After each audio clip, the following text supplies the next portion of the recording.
Hello everyone and welcome to another episode of My Hair, Our Issues by me, Noloyiso, and I would like for us to discuss today the dreaded shrinkage and excessive combing because the problem seems to go hand in hand.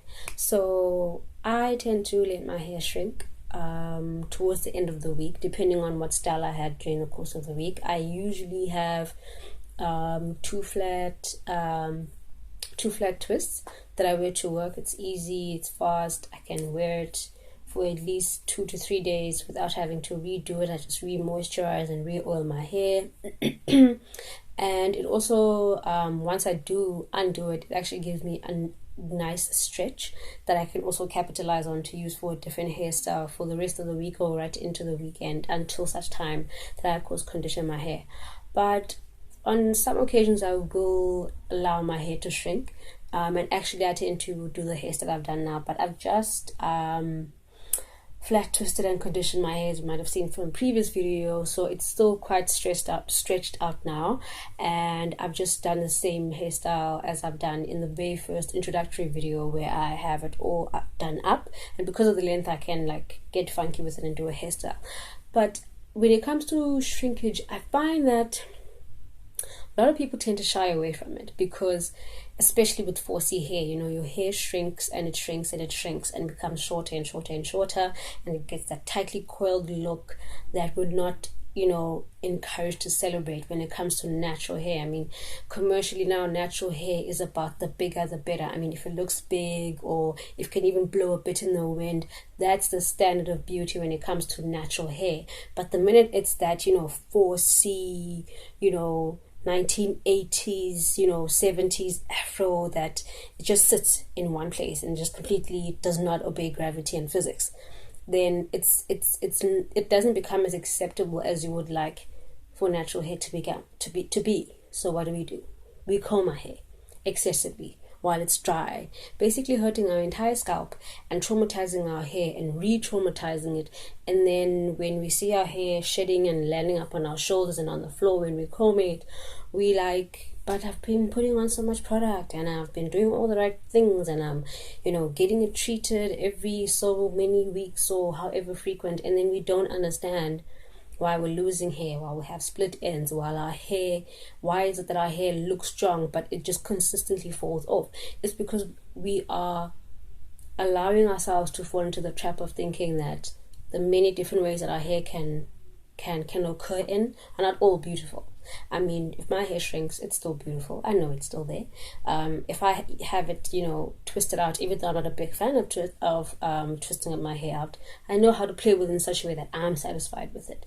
So, excessive combing in an effort to do away with shrinkage or to give your hair the longest appearance that it has by excessive combing is not really the most advisable thing to do, especially if you're combing your hair bone dry. I don't comb my hair at all. I don't. I have combs, but those are wide two combs that I use when my hair is soaked wet and has conditioner or shampoo in it, and I'm literally just detangling my hair from tip to root, just removing the knots that would have accumulated. But you will never find me in front of the mirror combing my hair every single day. Natural hair is not made for that. We shouldn't have to comb our hair every day. And if shrinkage does happen, capitalize. I mean, use it to your advantage, style it up a bit. I tend to do the style that I've done now, as I said before, and you've seen it in the previous video. And shrinkage is not something to be afraid of. It's another way for your hair to show you how versatile it is. You can wear it professionally at work, you can wear it socially. It's all about making your hair acceptable to you, understanding your hair and the different ways it can come in, so that you don't strain yourself and hurt yourself trying to make it look acceptable for people who don't understand it and for people who don't use a measure of beauty that was made for you in the first place. So if you want to do away with shrinkage, I would advise that you either flat twist your hair into two strands and wear that for at least 2 to 3 days, and then just refresh that with a water-based moisturizer and an oil-based moisturizer once a day. or do a protective style that allows you to tuck your hair away. You don't have to comb your hair every single day, and you don't even have to twist your hair every single day just so that the next morning you can comb it out. You can use protective styles that don't necessarily involve braids, because a lot of us, when we think of protective styles, we think of braids, we think of weaves and wigs. You can do a protective style with just your hair, and I will be sharing a few of those as the channel grows. I will be doing episodes and videos with certain protective styles, just so you can get an idea of what it looks like, because I want us to get to a position where this is normal. This is my hair the way it occurs out of my scalp. It's not something that you should be afraid of. It's not something that you should try and treat and handle in a way that's meant for wildly different textures of hair. So don't fear your shrinkage. Use it towards your advantage. Remember to moisturize, particularly with the LOC or lock method.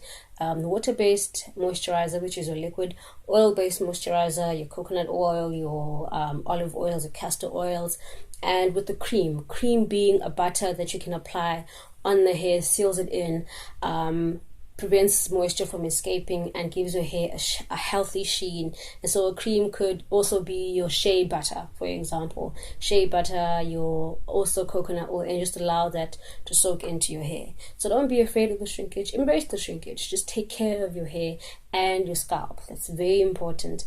And I'll see you on the next episode. Don't forget to share, like, subscribe, and leave a comment. Let me know what you guys would like to see being done or discussed on the channel, and I'll see you on the next episode.